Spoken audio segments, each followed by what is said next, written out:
Hello, beautiful people. Dr. Jessica Lee here, and I'm so grateful you've joined me today. If you're over 70 or have loved ones who are, this video might just be one of the most important ones you'll watch this year. Today, I want to have a heart-to-heart conversation about something that matters deeply to all of us, maintaining our health, independence, and joy as we age. The golden years should truly be golden, filled with precious moments, new adventures, and the freedom to enjoy the life you've worked so hard to build. Over my 25 years as a geriatric specialist, I've noticed certain key indicators that often predict how well someone will thrive in their 70s, 80s, and beyond. The wonderful news I want to share with you today is that many of these indicators are within your control. The choices you make today, even small ones, can dramatically impact your quality of life tomorrow. I'm going to walk you through 7 critical health signs that deserve your attention. These aren't just abstract medical concepts, they're practical windows into your overall well-being. For each sign, I'll share clear examples of what to look for, comparing those who are thriving with those who might need some additional support. Before we dive in, I want you to know something important. It's never too late to make positive changes. I've seen patients make remarkable improvements well into their 90s. Your body and brain have an amazing capacity to respond to positive changes at any age. So grab a cup of tea, get comfortable, and let's explore these 7 vital health indicators together. The 7 vital health indicators. 1. Mental sharpness and cognitive flexibility. The first indicator I look for is mental sharpness combined with cognitive flexibility. This isn't about remembering every detail or never having a senior moment. It's about how you navigate daily thinking challenges and adapt to new situations. Well, let me tell you about 2 of my patients. We'll call them Margaret and Robert. Both are 78 years old with similar educational backgrounds. Margaret frequently challenges her brain in various ways. She recently learned to use a tablet to video chat with her grandchildren. When she encounters a problem, like figuring out a new app, she approaches it methodically. She might get frustrated, but she persists, tries different approaches, and often consults a grandchild for help. Margaret also enjoys crossword puzzles, has joined a book club, and recently started learning watercolor painting. Robert, on the other hand, sticks rigidly to his routines. When faced with new technology or challenges, he quickly becomes frustrated and declares, "I'm too old for this." He watches the same TV programs daily and rarely engages in activities that challenge his thinking. When his children suggested he try a senior computer class, he dismissed the idea immediately. The difference isn't in their inherent abilities, but in their willingness to engage with new challenges. Margaret is exercising her cognitive flexibility muscles while Robert is allowing his to atrophy. What you can do today: challenge yourself with one new mentally stimulating activity this week. It could be a different type of puzzle, learning 3 words in a new language, taking a different route to the grocery store, or trying a new recipe. The key is introducing novelty that gently pushes your brain out of its comfort zone. 2. Social connection quality and frequency. The second vital indicator is your social connection, both its quality and frequency. Research consistently shows that meaningful social interactions are powerfully linked to longevity and quality of life. Consider my patients, Eleanor and William, both 82 and widowed. Eleanor has cultivated a diverse social network. She has weekly coffee with neighbors, participates in a walking group twice weekly, volunteers at a literacy program, and maintains regular contact with family through calls and visits. Even when physical limitations made getting out more difficult, Eleanor adapted by hosting small gatherings at her home and learning to use video calls. William, following his wife's passing, gradually withdrew from social activities. He sees his daughter every other week and occasionally chats with a neighbor, but spends most days alone. When invited to community events, he usually declines, saying he doesn't feel up to it or wouldn't know anyone there. The difference between Eleanor and William isn't personality. Both were equally sociable in their younger years. The difference is in the active choices they make daily about connection. Eleanor recognizes social interaction as essential nourishment for her well-being and prioritizes it accordingly. What you can do today: make one meaningful social connection. Call someone you haven't spoken to in a while, accept an invitation you might usually decline, or reach out to a community group about joining their activities. Quality matters more than quantity. A single meaningful conversation can nourish your spirit significantly. 3, physical mobility and balance confidence. The third indicator I pay close attention to is physical mobility and balance confidence. This is about more than preventing falls. It's about maintaining the freedom to move through your world with confidence. Let me introduce you to James and Patricia, both 76 with similar health histories. James makes movement a non-negotiable part of his daily routine. He begins each morning with gentle stretching exercises, takes a 20-minute walk after lunch, regardless of weather, using indoor options when necessary, and recently joined a chair yoga class at his community center. When he visits his grandchildren, he gets down on the floor to play with them and has a strategy for getting back up. He's had a few balance wobbles, but because he practices regularly, his recovery reflexes kick in quickly. Patricia increasingly avoids movement due to fear of falling. She once enjoyed gardening, but has given it up because getting up and down became difficult. She rarely leaves her home except for essential appointments, and when she does, she grips her daughter's arm tightly. The less she moves, the more her muscles weaken, creating a downward spiral of decreased mobility and increased fear.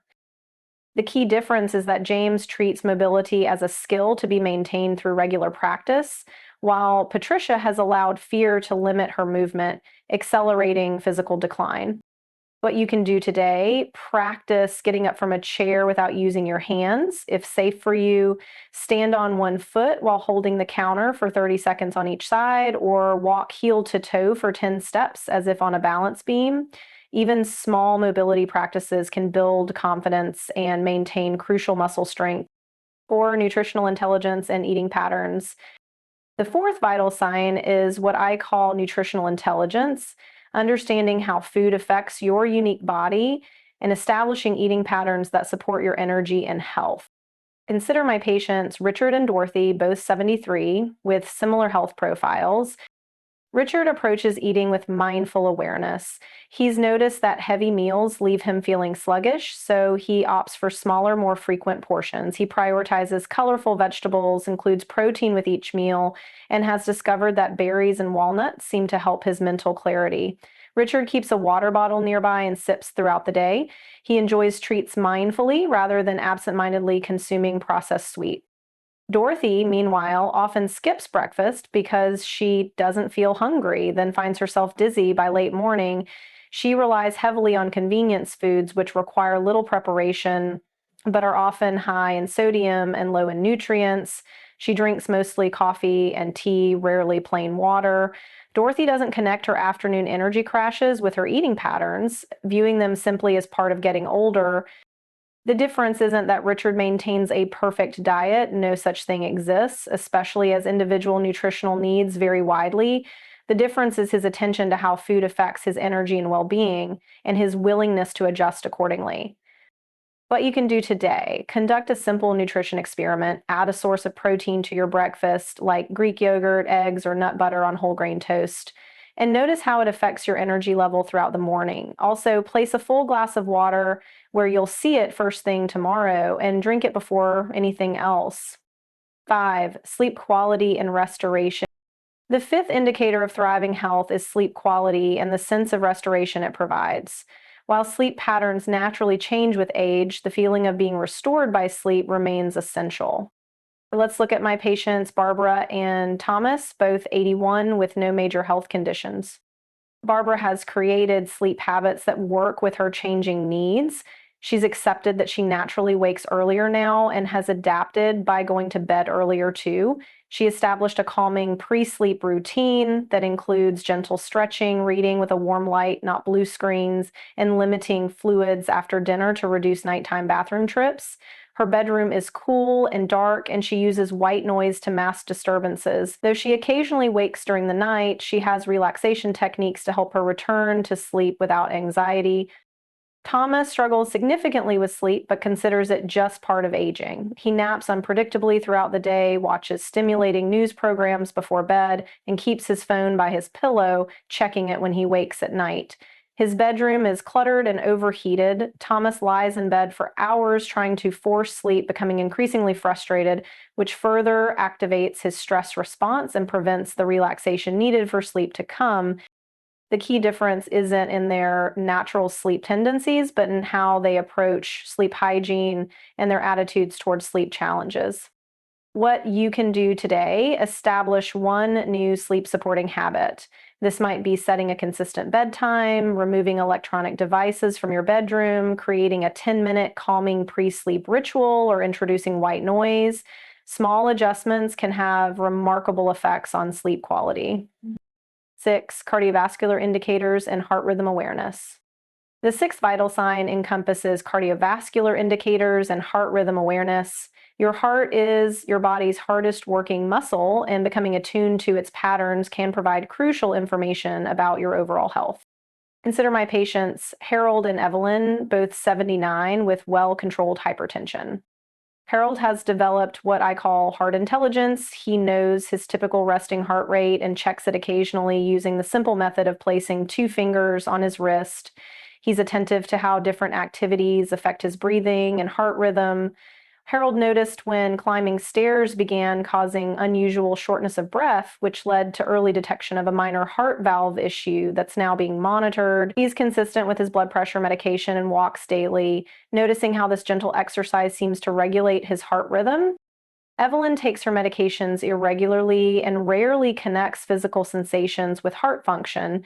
When she feels winded after minimal exertion, she attributes it to just getting older rather than considering it might be important information. She dismissed subtle changes in her energy and breathing for months before a significant cardiac event required emergency intervention. The difference is that Harold treats cardiovascular signs as meaningful data rather than inevitable aging, allowing for preventative approaches rather than crisis management. What you can do today: take a minute to place your hand over your heart and simply feel its rhythm. If you have a home blood pressure monitor, establish a routine of checking it at the same time of day, such as morning, before medications, and keeping a simple log. Becoming familiar with your normal patterns makes it easier to identify meaningful changes. 7, purpose and future orientation. The seventh and perhaps most powerful indicator is having a sense of purpose and future orientation. This might seem less medical than the other signs, but research consistently shows it has profound effects on physical health outcomes. Let me tell you about Sylvia and George, both 85 and in similar health. Sylvia wakes each day with a clear sense of purpose. She mentors young mothers at a community center once weekly, is working on documenting family recipes for future generations, and recently started planning a trip to the coast for her 86th birthday. When health challenges arise, she views them as obstacles to navigate because she has meaningful reasons to maintain her well-being. She regularly uses phrases like, "Next year, I plan to," or "I'm looking forward to." George, following retirement and several health challenges, has adopted a waiting mindset. When asked about future plans, he often responds, "At my age, I don't plan too far ahead." He views doctor appointments as obligations rather than investments in his future quality of life. Each day looks much like the last, with little to anticipate or work toward. The crucial difference is that Sylvia maintains what psychologists call autobiographical future thinking, the ability to project herself into future positive scenarios. This future orientation actually creates biological advantages, including stress hormone regulation and immune system benefits. What you can do today: write down one thing you're looking forward to next month and one simple step you can take this week toward a meaningful goal or interest. It doesn't have to be grand. Anticipating a visit with a friend or working toward reading a book that interests you counts completely. As we reach the end of our time together, I want to emphasize something important. These 7 indicators aren't about achieving perfection or meeting some idealized standard of aging.